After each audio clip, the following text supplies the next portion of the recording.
Guys, enough football. Let's talk about something important. Mathematics. This is how the order goes. Faith, family, football. What's the other one? Come on. I gotta get my Education's number 4? You finally made it to 4. Well, and then it's yourself. He's an administrator at a school. Come on. It's not fair. That is not fair. School's important. For sure. No, he changed it. All right, well, good morning, everyone. Before we jump into some awesome algebra for today, I do want to just remind you about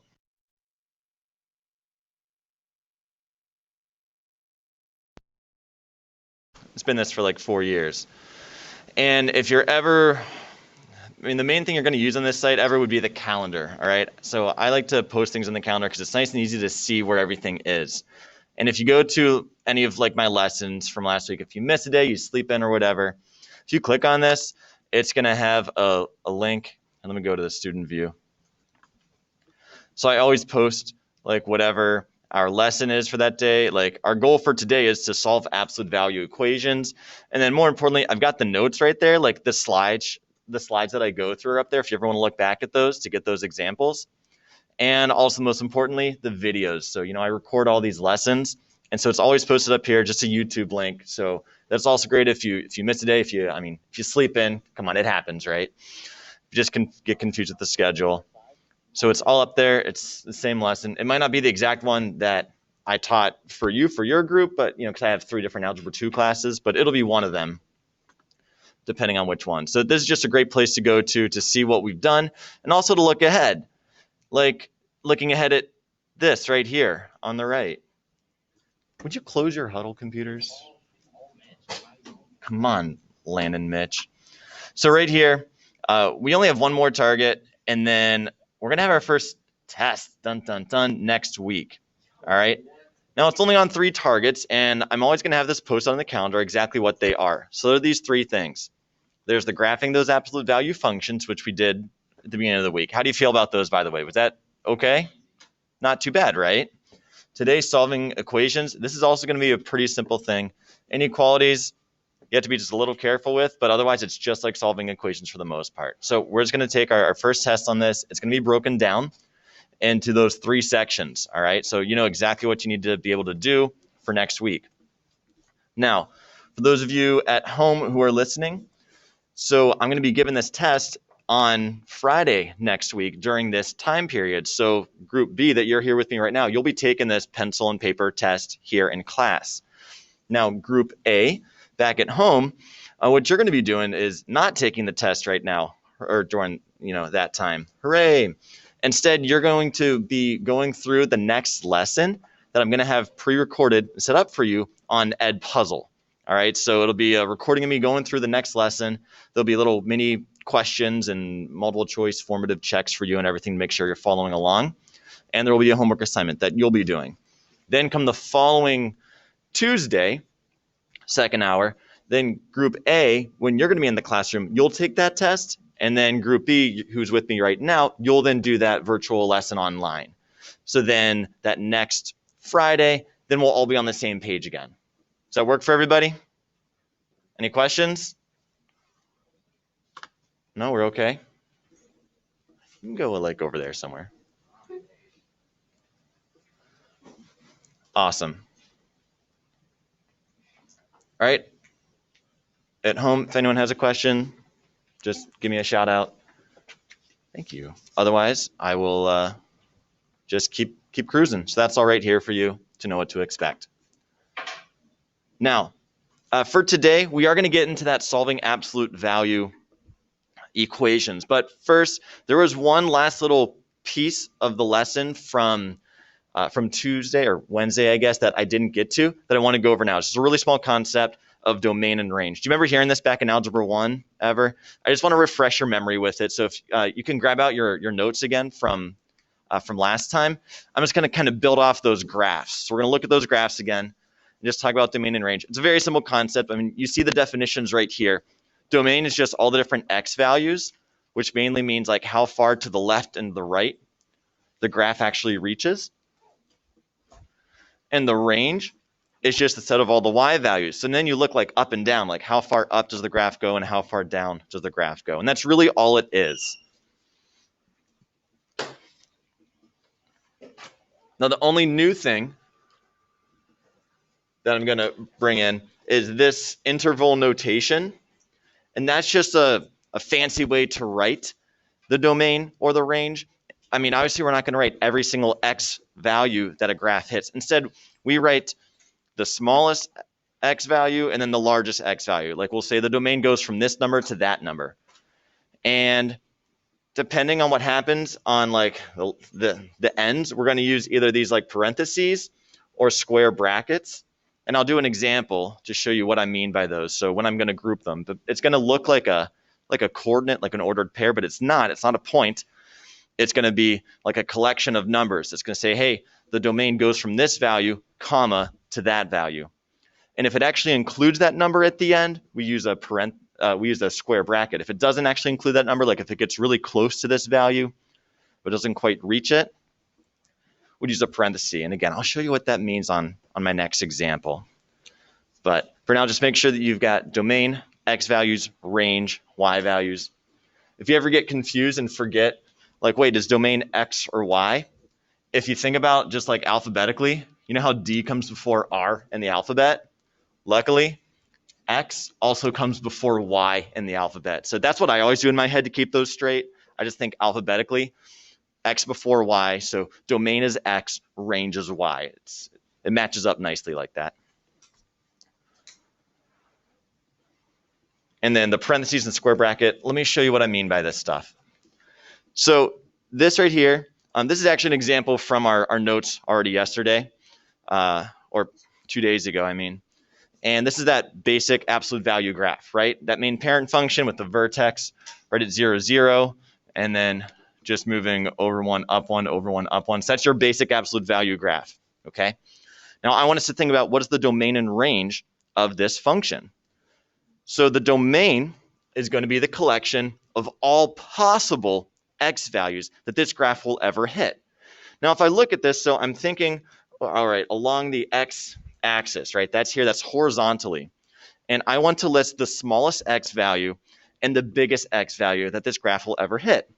Now, if I look at this graph, it looks like right up here in the upper left, that's kind of as far over to the left as we go. And that's maybe like negative 3.5. But is that the smallest x value that this graph will ever actually touch? No, there's more to it, right? That's just what this part of the coordinate plane shows. Doesn't this graph keep on going? Like that's an arrow up there in the upper left, right? It's going to keep on going to the left. And how far to the left will it go? Will it ever stop? No. So if I need to list the smallest value, the smallest negative number, what could we write to represent that smallest negative number? If it goes on forever, what represents forever in terms of numbers? If something never stops, what do you say? It goes on all the way to, let's think Buzz Lightyear here. Infinity, thank you. Yes. It's going to go towards infinity, right? You've heard that, like numbers, the biggest number is infinity, because it just means it goes on and on forever. So for the domain, for like the smallest x value, like if we're going all the way to the left, we're going to say that the domain of this function actually begins at negative infinity. And infinity is just like a sideways figure 8. So negative infinity is the smallest x value. It's not an actual number. It's just representing that it's going to go on forever. Comma. Now we have to think about going to the right. So there's another arrowhead up there. Any ideas? What's the biggest x value that this graph will ever hit? How far to the right is it going to go? Positive infinity, exactly, right? It's just the opposite. Now I don't need to write the plus sign for positive infinity. I just put infinity. So that's the starting value and the ending value, essentially. Now, does infinity actually end Do I ever actually get to that number? Is that an actual value? Like, can I show you what infinite pennies looks like? Can you ever see that exact number? No, it's not an actual concrete value. You can never actually reach it. So in terms of those grouping symbols, which were at the bottom of that previous page, like parentheses or square brackets, we'd have to use parentheses because we can't actually reach infinity or negative infinity. I never actually get there. So we group this with the parenthesis to show that, hey, I'm getting close to infinity, but I can never actually reach it. Infinity is not part of the final solution. It's not the actual number.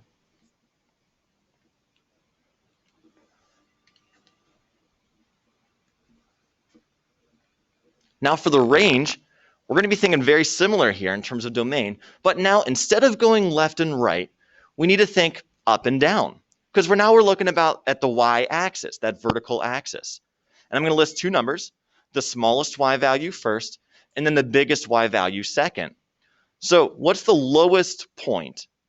Think on that vertical axis. So we're talking about right here now. All right, so on this vertical axis, what's the lowest point that this graph ever reaches?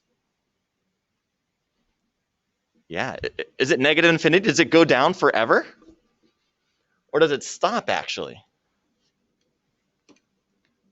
Look at this point right here, that vertex. Will my graph ever go lower than that point? No, like if I'm going off to the left or right, it's going to go up forever. But this right here, at that vertex, that is the absolute lowest point that my graph will ever reach. Therefore, this is the beginning of the range. It's starting at 0. Now, does this graph actually touch the 0? Like, is that an actual point on our graph? 0? Like, that's an actual number, right? So now, instead of using a parenthesis, here's where I'm going to use a square bracket. So that square bracket means like it contains that point, it contains that number. That number is part of the range. Whereas a parenthesis, I always think of it, it's like a soft edge. It's kind of like it's open on the top and bottom, so it's kind of like letting the numbers out. Like it doesn't actually close it all the way. It can't contain infinity. So 0 is the smallest y value. Now look up. How high does this graph go? What's the biggest y value this graph will ever reach? You got this, Maverick. Yes, exactly. Positive infinity, right? It's going to go up forever. So then we put the infinity symbol. Now here, we can't actually reach infinity, so we don't use a square bracket, we use a parenthesis. And I know it looks weird with like one square bracket and one parenthesis, but that's okay. When you're representing domain and range, you can have one of each or two of the same.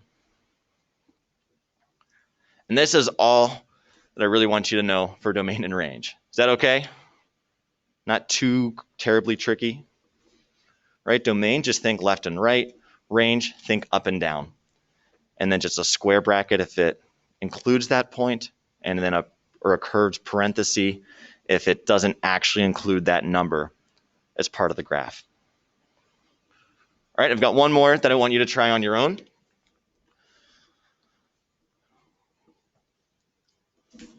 So for this graph, this also is one of our examples we looked at on Wednesday.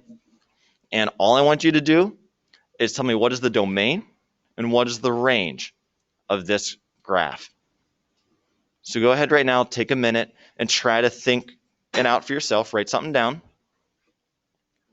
Use that interval notation with the two numbers.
Think it through. Domain, think left and right. Range, think up and down. And always start with the smaller number first. Like when you're writing those two values, the smaller number should go on the left, the bigger number should go on the right.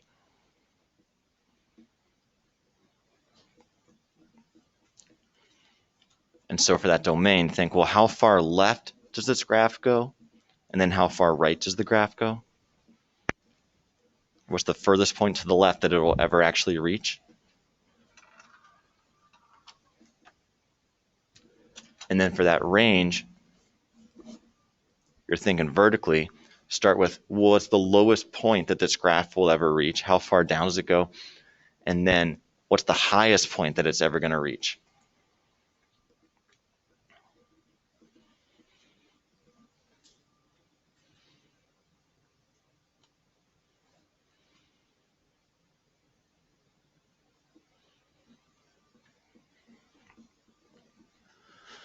All right, so domain, we're thinking left and right. And what'd you put? What's the smallest x value that this graph will ever reach? You can just shout it out. Go ahead. Negative infinity. Yeah, just like that previous one. Isn't this absolute value graph going to go to the left forever, basically? Sure. And how about to the right? Will it ever stop going to the right? No, it's going to go to positive infinity. Remember, we group infinity always with an open parenthesis because you can't contain infinity. It's way too big. Now, what about the range? So the range, think up and down and start with the lowest point. So how far down does this graph actually go? So I know that there's arrowheads there. That's going to go pretty far. So what's the lowest point it's ever going to reach? Negative infinity. Yep, if something goes forever, it's going to go all the way down to negative infinity. So that's the smallest value that will ever occur. We use an open parenthesis. And what's the highest point that this graph reaches? What's the biggest y value? It's 5, right. It's not going to go higher than this 5 ever. It's never going to get to 6, 7, 8, anything like that. So for the range, the maximum value, we'd write a 5. And does it actually touch the 5? Like, is that an actual point on my graph? It is. So we use that square bracket. And that's it. Great job, everybody. Do any of you have any questions at all on domain and range? Feeling pretty good about it? Can I get a thumbs up, thumbs down side? Yeah? Groovy? Okay. Yeah, Emily. So pretty much the only time you use like the top parentheses is when you have like the negative. The only weird case that you would have a parenthesis again is if you remember graphing like inequalities on number lines. Sometimes, like if I were graphing x is greater than 3, and here's number 3. Do you remember doing like an open circle versus a closed circle when graphing inequalities? Like an open circle means it doesn't include that 3, where a closed circle would be if it is equal to it. That can happen also with some of our graphs, which we're going to get to in the next unit. And that is like if I have an open point on the graph, which I know looks kind of weird. So if like this were my absolute value, that's still going up to 5. It's not going higher to 5, but because it is an open circle at 5, it doesn't actually include that point. So if that were my graph, I would use the parenthesis instead. Doesn't happen often, but sometimes it does. A more likely scenario will be sometimes we're going to have graphs this year that kind of approach this like invisible wall. Like it gets really, really close, but it never actually crosses the line. That'd be another scenario when I would use an open parenthesis. It's like if I'm always moving half the distance towards a certain line, I'm never going to actually reach it. I'm going to get really, really close, but I'll never actually touch that number. And then we'd use a parenthesis for that again. But in general, if it looks like, yeah, the line's going right up to it, you do the square bracket. Great question. Anything else from anyone here or at home?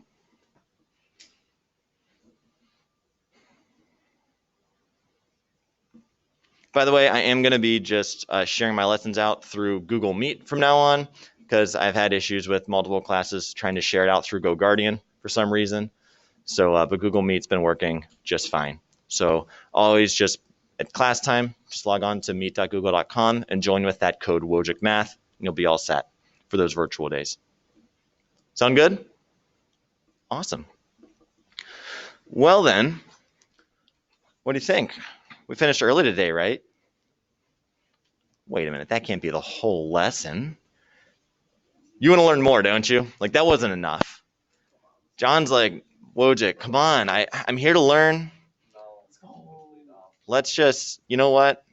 All right, I got a whole new lesson for you.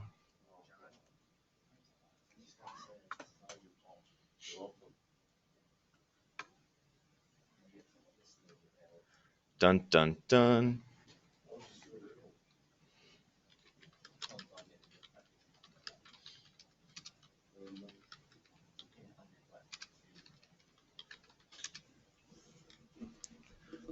All right.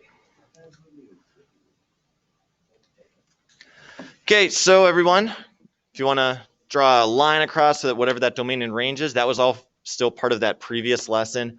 Here's a brand new target, a brand new topic called solving absolute value equations. This is learning target 1.2. You will be assessed on this next week. And we're starting off nice and simple.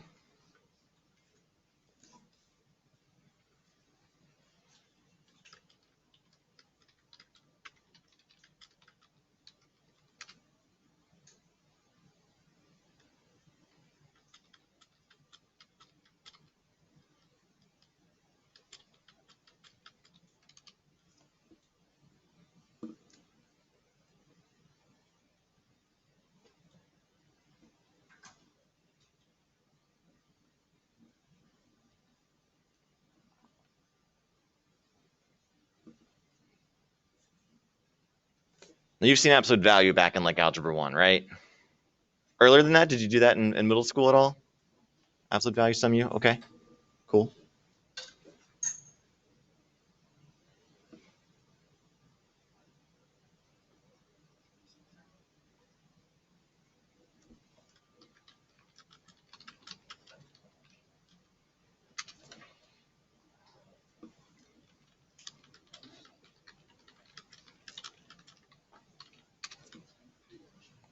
All right. So absolute value, a nice way to think about it is that it represents the distance a number is away from zero, if we're looking at just a number line. And whenever we talk about distances, we always give a positive number. You know, if I ask you, hey, how far away do you live from school?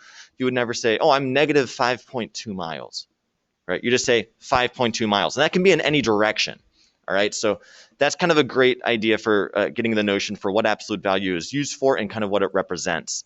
I just care about that number. The negative is just telling me a direction. I don't care about the direction. I just care about how far away it is. And so looking at this number line right here, the absolute value of 3, well, if I start at 3 right here, if I think about, well, how far away is that number from 0? I can just count the jumps. That's 1, 2, 3 units away from 0. Therefore, the absolute value of 3 is just a 3. And then if I'm taking the absolute value of a negative 3, well, if I started at negative 3 and I'm going to count how far away is that from 0, all I care is that it's 1, 2, 3 jumps away. So the absolute value of negative 3 is also a 3. Basically, we're just getting rid of the negative sign, right? I don't care about that. I just care about the number itself, the quantity, not that negative sign, not the direction.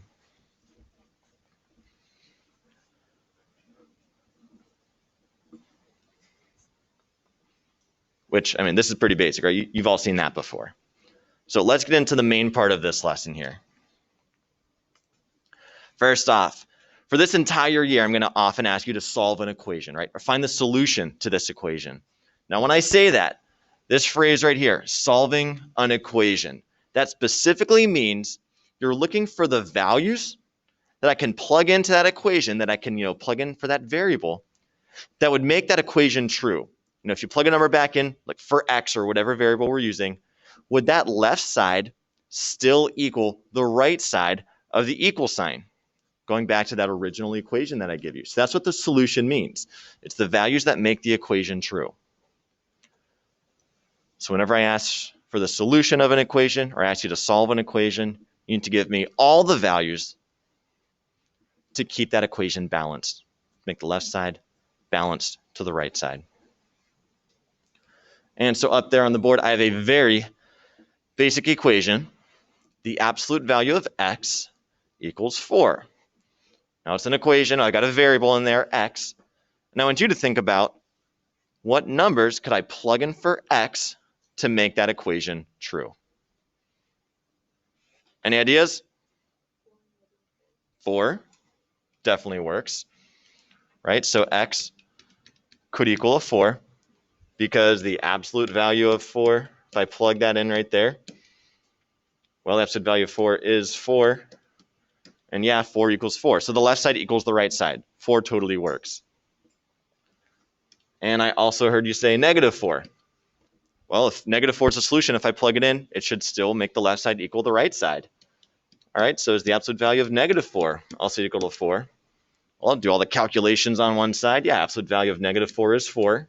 And we see here, it's true, right? 4 equals 4. So those are both solutions. Are there any other numbers I could plug in for x that would make this true? Like if I plugged in a 3 or a 600, would any of those work? No. So this is it. X equals 4 and negative 4. Those are all the solutions to the equation. You think this is going to be on your test? Like a question like this? Would that be awesome? John's ready. He's like, boom. Flint's kind of realizing that. I think we're just building up to something bigger, right? We're getting there. This is it. Oh, man. Yeah, we might go a little bit deeper than 4 and negative 4. Maybe. Hey, why don't you try this one on your own? All right? It's not too different from that previous one. But let's see what you got. Solve this equation. And remember, you need to find all the solutions. Don't just find one, but can you think of all the possible solutions that would make this equation true?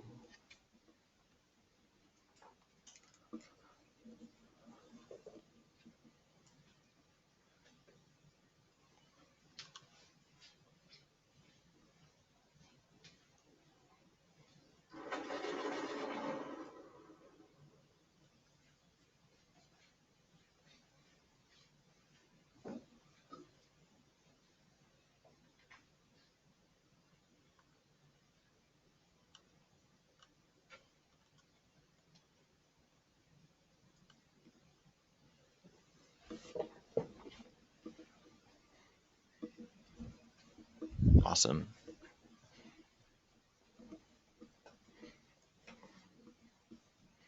Yes.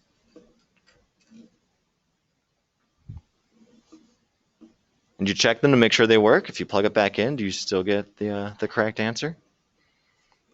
I know you're thinking, what?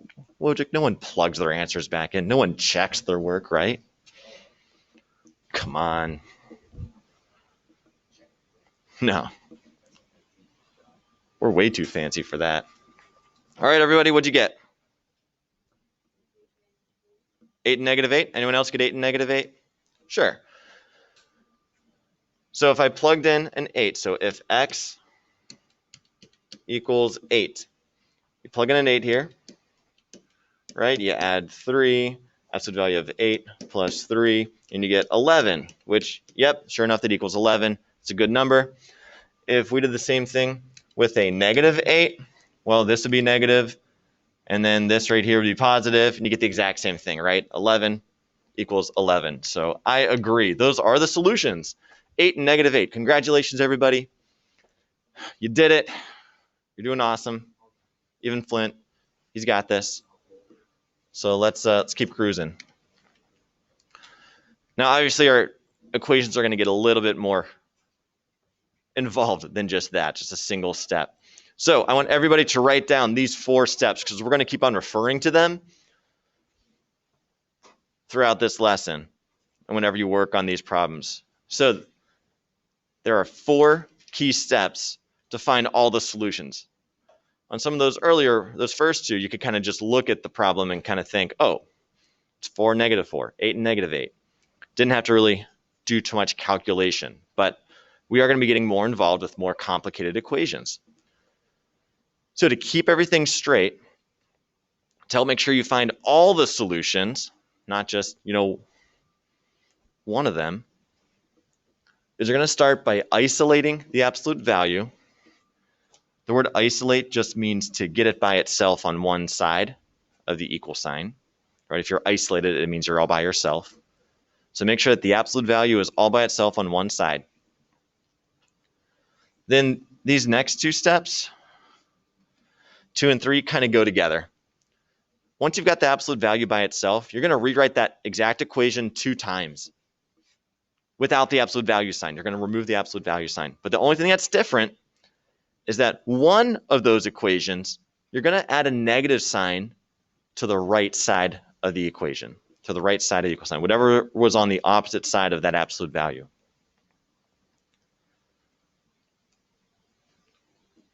Essentially, you're saying whatever's in that absolute value bar, that could equal the positive version of a number, or it could equal a negative version of that number. It would still come out the same.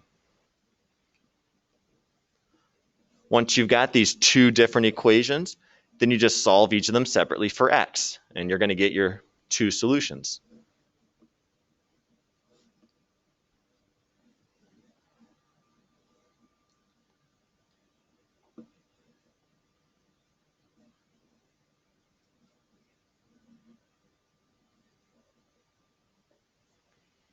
As long as you follow these 4 steps, you'll be able to solve these no problem.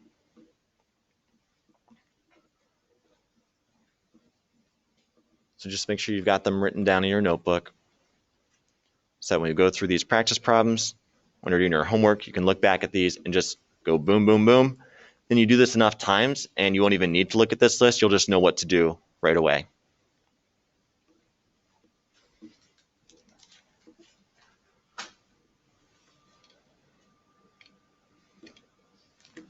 Okay, so let's try all of these steps together. So I've got a problem here. I want us to follow the steps as a group to solve this equation. The absolute value of x minus 2 minus 9 equals -3. So go ahead and write this equation down, and we're going to go through these steps together.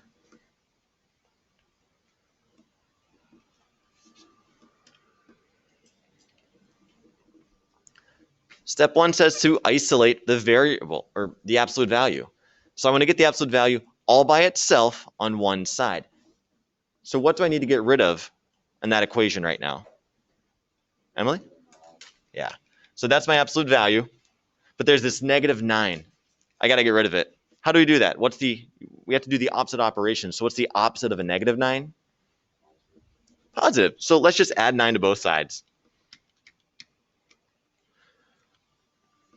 Then the -9 and the +9, they cancel out because that equals 0, right? A -9 plus sign is 0, so we don't need to write that anymore. Now on the left side, we have the absolute value of x minus 2 equals, on the right side, we're going to add those up. A -3 plus 9 equals 6. So is that absolute value all by itself now on one side? Sure. Yep, there's nothing else outside of the absolute value. So we've isolated it successfully. So now here's these steps 2 and 3 that we're gonna do together. We're gonna write 2 equations that look just like this line, but we're gonna take out those absolute value bars. So I'm just gonna write x minus 2 equals 6. So one equation looks identical to that previous line. I just don't have those absolute value bars.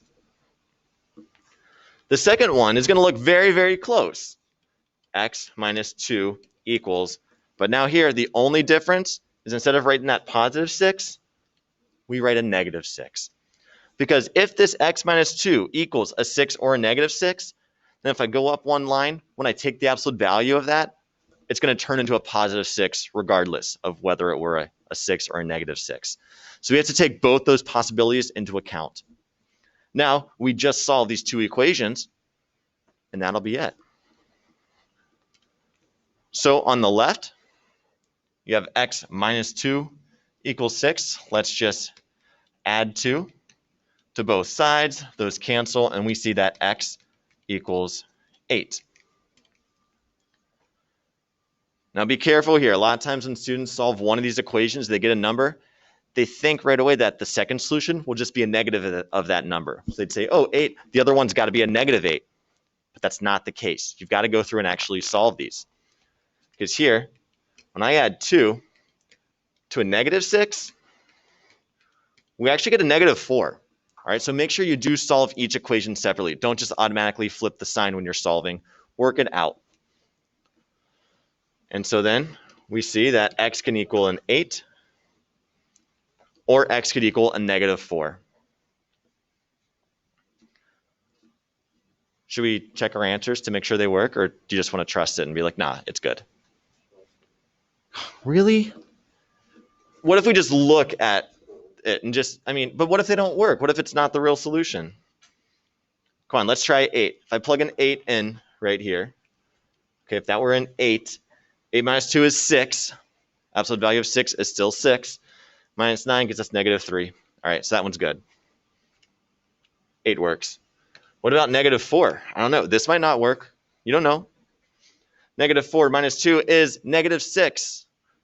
Take the absolute value, and you get a positive 6. 6 minus 9 is negative 3. Oh, thank goodness. It does work too. Whew. I was nervous for a second. John was making me all shaky. I'm like, what if it doesn't work?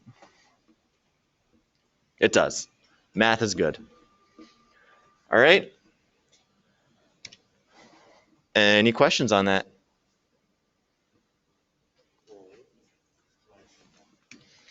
Okay, everybody, I want you to try doing this one on your own right now, just like we did. Yeah. Isn't that fun? I know. It's crazy.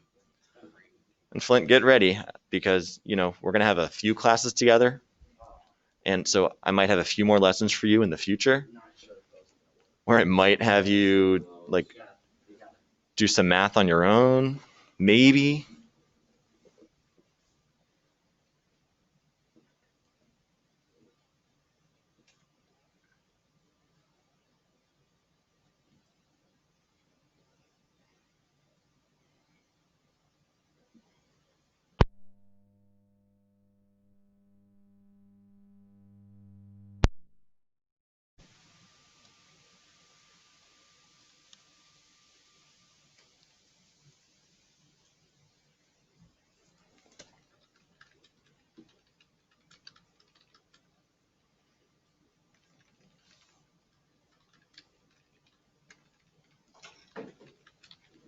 You finished, John?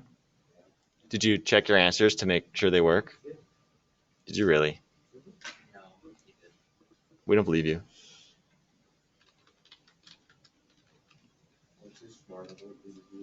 Oh.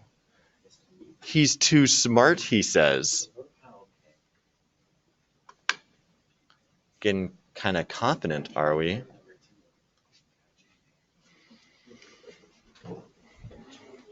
All right, I'm going to come around and see what you got. I hope it's right. 500 pounds? 500 pounds, yeah. That's easily all, Mitch. 500. Run at all. Run faster than you. No. Yeah. No. Well, for those of you at home, we're obviously about to have two football players race each other to see who is actually 500 pounds and who can run. You are missing nothing here. Oh, now they're talking about who's fatter.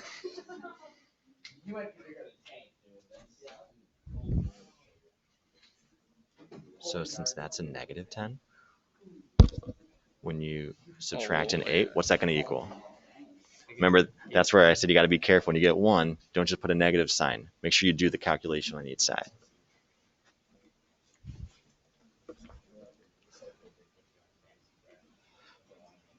Oh my gosh. So let's do some math. following those 4 steps. Step 1, isolate the absolute value. I've got to get rid of this 2 by subtracting, right? Because it's being added to the absolute value. The opposite of a positive 2 would be a negative 2. So we subtract 2 from both sides. And we've got the absolute value of x plus 8 equals 10.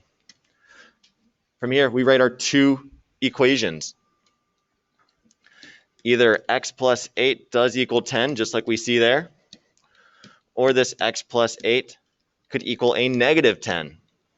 We have to solve both of those equations for both those possibilities. Whoops. There we go. Okay, so on the left, to get rid of that plus 8, we subtract 8, and we see that x equals 2. Nice and easy. Over on the right side, we're also subtracting 8, but now we're subtracting it from a negative 10, so that's going to give us a negative 18. And those should be our solutions. But I'm going to check in with John here because he makes sure to plug his numbers back in to see if it works. So did a 2 give you the correct answer? Yeah, so you plugged a 2 in, you added 8, you got 10. Absolute value of 10 is 10 plus 2 is 12. Yeah, so that definitely works. But you did the same thing with the negative 18? Did you just do it right now in your head? I was watching you and you hesitated for like a second. He's got it. Negative 10 minutes ago. No, but 10 minutes before the class. Oh, before class even began, you plugged it in. Okay. That's really impressive. I was just ahead of the game. Negative 18 plus 8 is negative 10. When you take that absolute value, you get a positive 10 plus 2. Sure enough, it's 12 again. I don't know what Wojcik's talking about. Not going to work. It's crazy. It's probably always going to work, right? No, it's not. So I'm just adding in more and more numbers, all right? But it's the same idea whenever you're solving an equation, you're kind of doing the opposite of the classic order of operations of PEMDAS. PEMDAS is when you're performing actual calculations. But when you're solving an equation, you're actually doing the opposite stuff. So instead of PEMDAS, you're going to do the reverse of that. So if I flip this around backwards, let me use a different color. I know. Yeah. Yep. That's right. We have to use SADMEP. I don't like this. No, it's just SADMEP. You've actually been using SADMEP and don't realize it. The basic thing I want you to take away is, so you know PEMDAS, that's parentheses, exponents, multiplying and dividing, then you do your addition and subtraction last. That's when you're actually doing a calculation. But when you're solving an equation to try to get like the variable by itself, you do the opposites. So when I'm solving this right here, when I'm trying to get this absolute value piece by itself, but the first things I'm going to cancel out are all the numbers or terms that are being added and subtracted. You always cancel out the addition and subtraction first. So looking at that equation on the right, outside of the absolute value, I've got a negative 6 and I have a plus 52. Which one of those should we cancel out first? What do you think? Ah, the 52. Why not the negative 6? Because SADMEP. Yeah, this negative 6, since it's right next to this absolute value, it's actually being multiplied, right? Whenever there's a number in front of a parenthesis or in front of a variable, it indicates multiplication. So this negative 6 is actually being multiplied with that 5x. So because of that, we don't get rid of that first, since according to SADMEP, that has to come after the addition and subtractions. So you're right, I am going to get rid of that 52 first. So let's subtract our 52 from both sides, right? They cancel out right there. And we've got negative 6 times the absolute value of 5x equals negative 60. All right, the absolute value has not been isolated just yet. There's still this negative 6 in front. Now, I want you to be careful here also. I often see students, whenever there's a negative number in front, they automatically think that you add it to get rid of it. And that's natural. I see negative 6, you might think, oh, I should add a 6. But that's only if that 6 were being subtracted from that term we're trying to leave in place. Now, I already kind of mentioned that this negative 6 is actually being multiplied by the absolute value. So to cancel it out, what operation do I have to use? What's the opposite? Perfect. Division. We're going to divide by a negative 6, not add. We have to divide both sides by negative 6. You got to do the opposite operation. Because a negative 6 divided by a negative 6, that just equals 1. And 1 times anything is just itself. And so essentially it cancels out. On the left side, we're now going to be left with just the absolute value of 5x equals, on the right side, negative 60 divided by negative 6 is going to turn into a positive 10, because the negative divided by a negative is positive. And we finally isolated that absolute value. We can go ahead and write our 2 equations.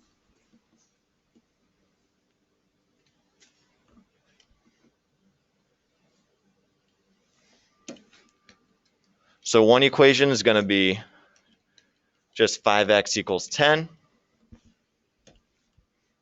The other equation is going to say 5x could equal negative 10. And then to get the x by itself, we're just going to divide both sides by 5.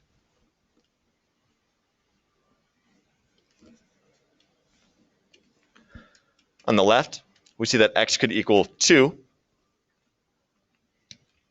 On the right, we see that x could equal negative 2. We got our 2 solutions. But what do we have to do? John, what do we do once we get a solution? Move on to the next. No, you don't move on. You got to plug it in to check it, right? Just in case. You got to get in these good math skills, just in case. 2 and negative 2 into this original problem right here. And that'd be crazy if it doesn't work, right? 5 times 2 is 10. Absolute value of 10 is still 10. Negative 6, negative 60 plus 52 is negative 8, so 2 works. Negative 2 times 5 is negative 10, but then take that absolute value. It becomes a positive 10. Times negative 6 is negative 60. Plus 52 gives us that negative 8, so thank goodness math still works. We double checked it, and 2 and negative 2 are our solutions. By the way, if you ever want to combine multiple solutions, I'm totally cool with you writing x equals 2 comma negative 2, something like that. But don't put it in parentheses, because that would indicate like a coordinate, like an ordered pair, and it's not. These are 2 separate numbers. They're just being separated by commas. Awesome. Any questions on SADMEP? By the way, don't tell any other math teacher about SADMEP. I'm just making that up right now. So like next year, if you're like, oh, but Wojcik said SADMEP is the way to go, they'll laugh at you and then they'll make fun of me.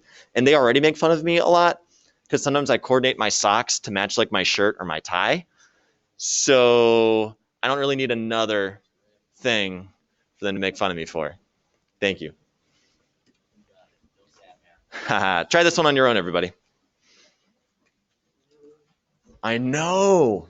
There's a negative sign in it. Oh my gosh. Oh my goodness.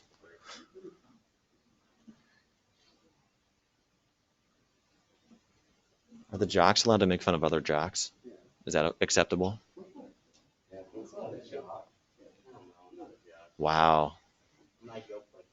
Is that because he's not 500 pounds like Landon? Oh, yeah, I'm not 500 pounds like Mitch. Mitch just ate during quarantine. He didn't do anything. And played basketball.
All right, looks like people are getting some answers. So the weird thing about this example, just like 5 minus that absolute value. And that also I've seen sometimes trips up some students. So you know you've got to get rid of that 5. And a lot of times when you see 5 minus, you just automatically think -5, and you want to add a 5. But that's not actually the case here. Because if you look at just that 5 out in front, is that 5 positive or negative? The 5 is positive, isn't it? There's nothing in front of it. That's a positive 5. How do we cancel out a positive 5? What do we have to do? Yep, you got to subtract it. So we're going to subtract the 5 because it's a positive 5. Oh, do I subtract a 5 like from every number? Do I subtract it there and there and there? Is that right? You gotta subtract it from the X. And the X. Right. Should I subtract it from the negative sign? Yeah, Yeah, probably. Yeah. Oh, there and each absolute value the equal sign means one. and the equal sign. Okay, does that look about No, right? you missed the 3 in the example. This is actually example -2, everybody. Good luck. This was from yesterday. You just didn't know it. What is this? All right, so you subtract it once on the left side and once on the right side, and that's it. Stop. Those cross off. Now be careful. Did I cancel out that negative sign in front of the absolute value? We did not cancel it out. That negative sign is still there. So we need to write negative absolute value of x plus 1, equals 15. Okay, the negative sign has not gone away yet. We still need to get rid of it because it is outside of the absolute value. We have not yet isolated this absolute value sign. So what do we do? How do I get rid of that negative sign? Do I add something or what? Any ideas? Move it to the 15. Move it to the 15. Okay. That is essentially what we're going to do. But why? Why does that work? What operation could I actually do? Like, what's the mathematical way to do this? Perfect, Elena. Yeah, genius. Hey, whenever there's like a variable by itself, what invisible number is actually in front of that variable? 1. There's a 1 there, right? We never actually write it. But that's the same idea here. This absolute value that's got the negative sign in front, this is actually a -1 times the absolute value. All right, so it's being multiplied by that negative. What we can do is just divide both sides by a -1. So here, divide by -1, divide by -1. And now on the left, the -1 and the -1 will cancel out because the negative divided by negative is positive. And that's going to give us this absolute value of x plus 1 equals -15. And so you're right, the negative did just kind of jump, but this is the mathematical reasoning behind it that I want you to be aware of.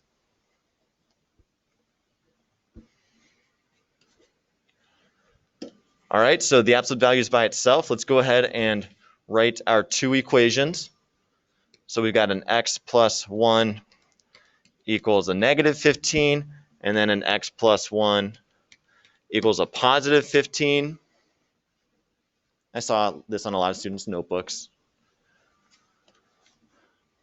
To cancel out a plus 1, you just subtract it. So here on the left, x would equal a -16. On the right, x would equal a positive 14. And that's it, right? No, that's not it. Flint, what do you mean? I've got my 2 answers. That's what it meant. What? Come on, we've been doing that every time, and it's always worked out. I mean, are you saying John keeps telling me about it. are you saying my math is wrong? Did I do any incorrect steps? Check. Should we check it? All right. Let's check our answers just in case it doesn't work. I don't know, it seems kind of like a waste of time, right? So we thought that x should equal a -16 and a positive 14, right? Those are our 2 solutions. All right, so let's go ahead and plug these in. I'll start. Which number should we check first? I'll go with the 14. So we plug in the 14 here. Okay, then we get 5 minus the absolute value of, well, 14 plus 1 is 15, right? Equals 20. Absolute value is 15. And so you got 5 minus 15 equals 20. And then we got, okay, so a negative 10 equals 20. Come on, John. Wait a I minute. never said those were my answers. So you're saying I'm wrong? Yeah. It could happen. I've definitely been wrong before. I mean, it looks like it. Negative 10 definitely doesn't equal 20. For sure. That does not work. Moonshot. 14 didn't work. That's weird, right?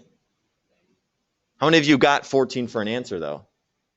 Right? We all did it. And we're all pretty good at algebra. Oh, no solution. Well, let's try the negative 16. What? Hey, What? Did you actually check your work, sir? yeah, I did. That's crazy. No. If I plug in a negative 16 and I add 1 to it, we'd get a negative 15, right? But that's this absolute value here. Absolute value of negative 15 is positive 15. So this turns into 5 minus a positive 15.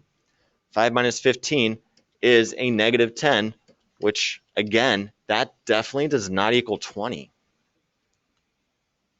We got these two answers, negative 16 and 14. We did all the algebra correct. We did not mess up, trust me. But our two answers that we got, our legitimate algebraic mathematical answers, well, they don't seem to work anymore. Did we break math? That's kind of weird. All right, wait, let's go back. Let me look at some of our work. I have to go back a lot. Hang on. There we go. Okay. So here are steps we took. And it all seems to work. We subtracted 5, we divide by a negative 1, we wrote our two equations, but it didn't work. Sometimes in math class this year, this is going to start happening, where we do all the work correctly and just we got answers that should have worked. But remember back at the beginning of this lesson, I gave you the definition. The solution of equation, or solving an equation, means finding the values that make the equation true. Well, we found answers, but they didn't make that equation true. Therefore, negative 16 and 14 are actually not solutions. They have a special name. Anytime you do all your algebra calculations and you get like a number for x or whichever variable, and you plug it back in, but it doesn't make the equation true, these solutions have this special name that I want you to jot down. They're called extraneous. Yes, this is the planet Extraneous in the algebraic solar system. These are extraneous solutions. All right, so you're going to hear that term occasionally throughout this year, but sometimes we'll solve an equation, get an answer, but that answer doesn't work. It doesn't make that original equation true. Therefore, it's considered an extraneous solution. Now, if we look at all the steps here that I've written, there's one line here where I could have stopped the problem and just looking at it, I should have been able to realize, wait a minute, that's impossible. That can never happen. Therefore, we're not going to get an answer. If you look at each line, can you see where there's like a line of math where it's like, wait, that's impossible. That can never happen. There's no value for x that can make that line true. Kind of right in the middle. What do you see, Landon? You don't see it. You do? You just don't want to tell us what it is? Okay. If you look right here, everybody, what's wrong with this statement? The absolute value of x plus 1 equals negative 15. Right. Whatever number I plug in for x, if I add 1 to it and then take its absolute value, will that ever equal a negative 15? No, it can't. That is an impossible statement. This right here can never happen. So if you're solving these problems and you get to a point like this, the absolute value of something equals a negative number. Good news is you can just stop. You know right here, hey, there's no number for x that could make this true. So I know that whatever I get just wouldn't work. So you don't need to do the rest of these steps if you recognize it. You can, but then make sure you plug it in to check. But if you recognize it right here, this tells you, hey, there are no numbers that I could plug in for x to make this true. So what we would write instead at this point is this symbol, a circle with a slash through it. This is the no solution symbol. And on a test or an assignment or whatever, if you recognize that there are no possible values that we could plug in to make that equation true, I want you to write that symbol. And that tells me that you realize there are no possible solutions for this problem. There are no numbers we could plug in to make it true. So don't just like leave it blank or whatever, just specifically put this no solution symbol, because that's letting me know that you know what's really going on. That you just couldn't solve it and then randomly got lucky. So occasionally we're going to have equations without a solution, and that's okay.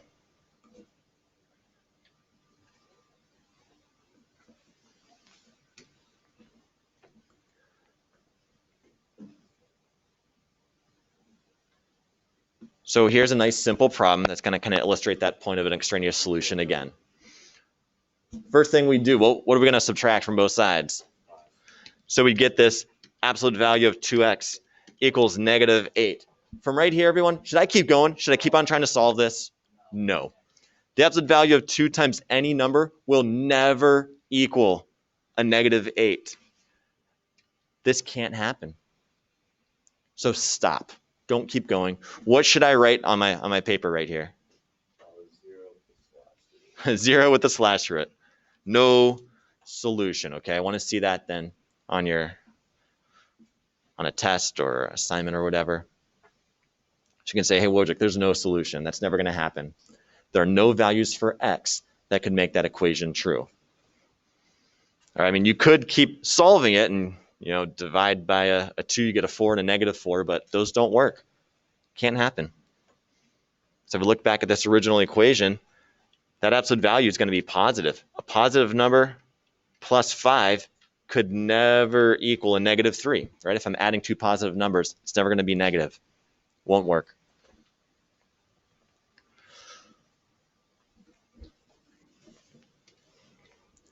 All right, this is putting everything together. Look at all those steps in there. That's just crazy, right? This is it, everybody. This is the last example, though.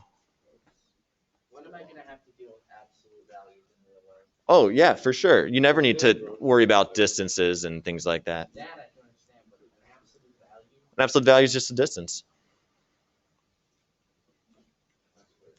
The truth, Flint, and you're going to hear this a lot of these high school math skills, you're not going to specifically use that technique in the future, but I'm not teaching you absolute value to do absolute value. I'm teaching you this so you learn how to think, how to analyze a problem, how to know which series of steps to take, because no matter what career you choose, you're going to come up to some problem, not necessarily a math problem, but like some situation, some scenario that you need to resolve somehow for your job.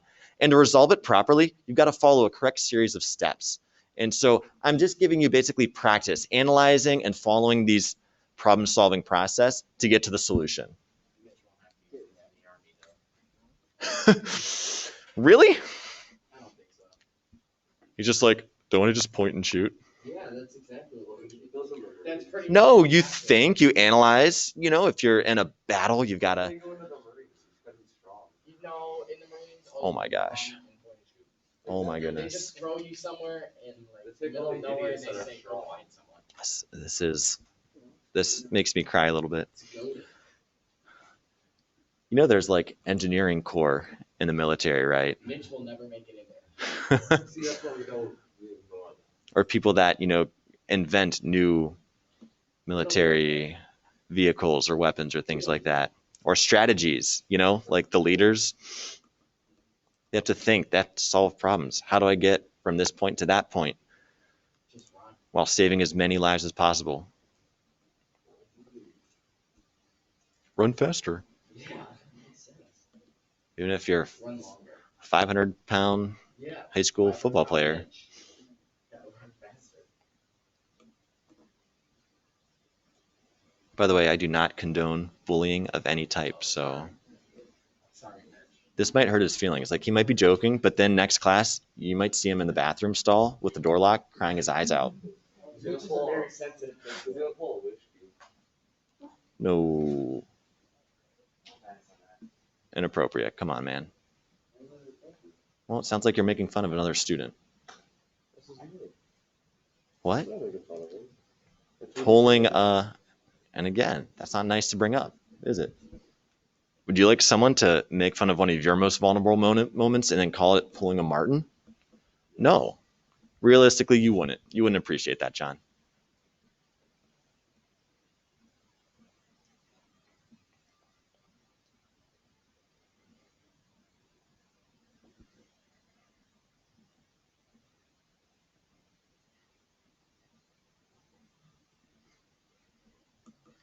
Gosh, I hope there are no extraneous solutions in this one.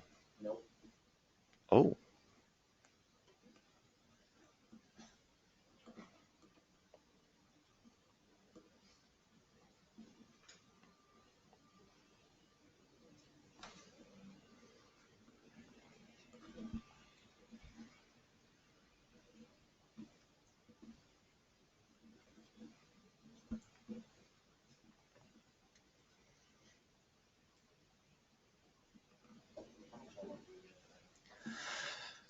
$2 million hours.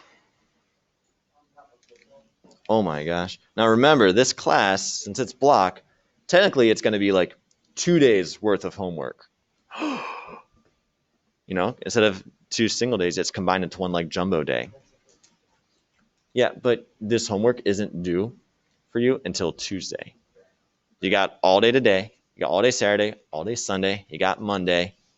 Well, I only only get 1 day to do. Oh, because football is 24 hours? We go football. 24 hours? 24 hours. 24 hours. Well, Okay. we have to think. So you. Oh, you're right. The hierarchy, right? Faith, family, football, school. All right. So do we cancel out the 10 or the -5 first? -5, right? We use SADMAP. So I'm going to add that first. So we've got 10 times the absolute value of 2x plus 6 equals 40. Now we can get rid of that 10, which is being multiplied. To cancel it out, we divide. So you've got the absolute value of 2x plus 6 equals 4. I can go ahead and write my 2 equations. So either 2x plus 6 equals 4, just like it's shown there, or the 2x plus 6 could equal a -4, right? Let's take both those scenarios into account. Just go ahead and solve these equations. So I'm going to subtract a 6, which gives me a -2, divide both sides by 2, and x could equal -1, right? Anyone else get -1 for that first solution? Okay. Over here, I'm going to subtract 6 again, but now I'm subtracting it from a -4. So that's going to give me a -10, and then divide by 2, x should equal a -5.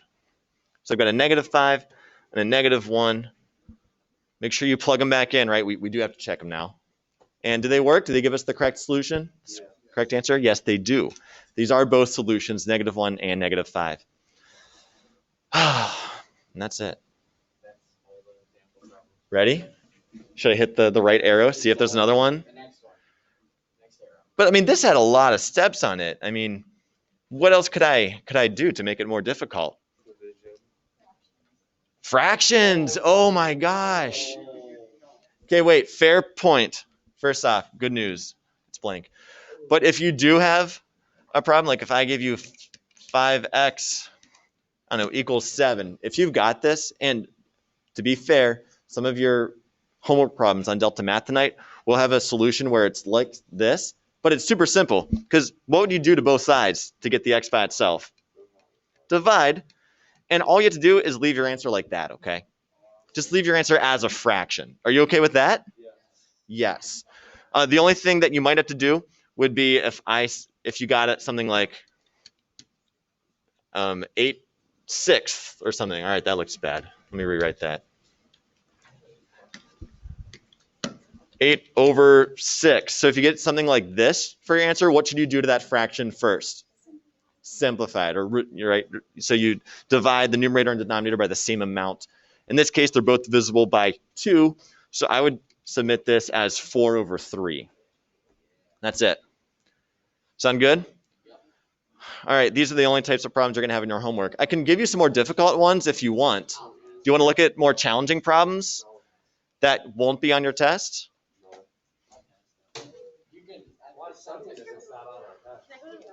Yeah.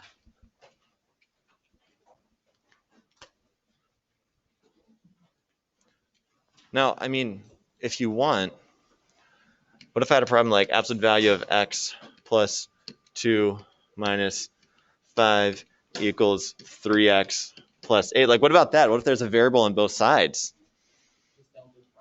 Wouldn't that? The solution is not to avoid the problem.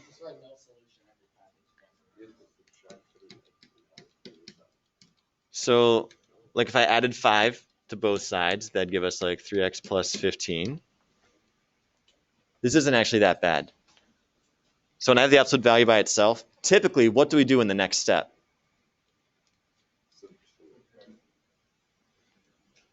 So when you have an absolute value by itself, then you know how you make those two equations? What would I change with that second equation? Because I can't combine this 3x with that x on the left, because this is in the absolute value, this isn't. But you know how on the regular problems, we just make one positive and one negative? You do the same thing. You'd set one up like this, and the other one you would just change both signs to negatives, and then solve it from there. But again, I'm not going to be assessing you on this. So everyone back at home right now, go ahead and log into Delta Math, and you can continue working on your homework for the rest of class. We're not going to be teaching anything else, but I am here for you if you have any questions at all.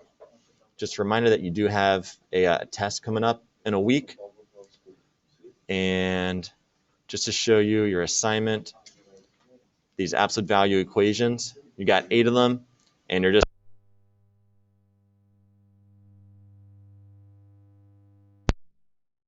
oh, by the way, everybody, if in Delta Math, so this is important, everyone, just look at the board real quick.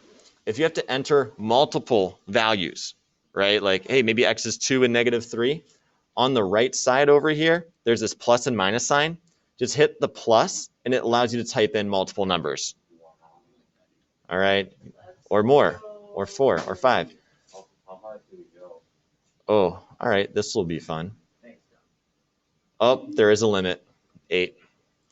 There's also a little special keyboard tool here if you want to do calculations. Nope.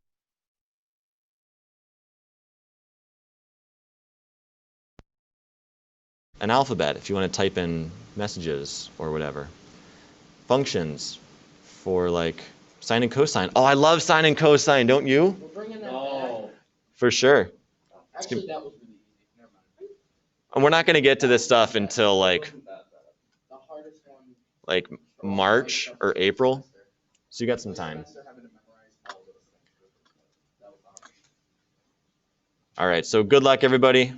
Once you finish, you are good. Oh, if there's no solution, by the way, since you can't type in like the no solution symbol, over here at the plus and minus, you know how you can add extra answers? Well, look at this. I can subtract them, and I can subtract it all the way to 0. And I can submit, be like, hey, there's no solution right there, and it's just empty. Of course, that's wrong, because I'm a silly Billy. 1 and -8. But by the way, you all have different problems. It's randomized. So you're not going to have this same exact problem.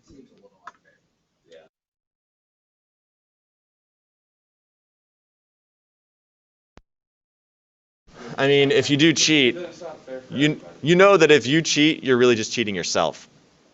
And if you do just copy answers or use some other equation solving tool, it's really just going to hurt you on the test, It's just right? being smarter. No, it's not thinking smarter. Well, I thought we should use technology in moderation. That's it. All right, well, I'm going to end the recording now. You have the rest of the time to work. Good luck, everybody.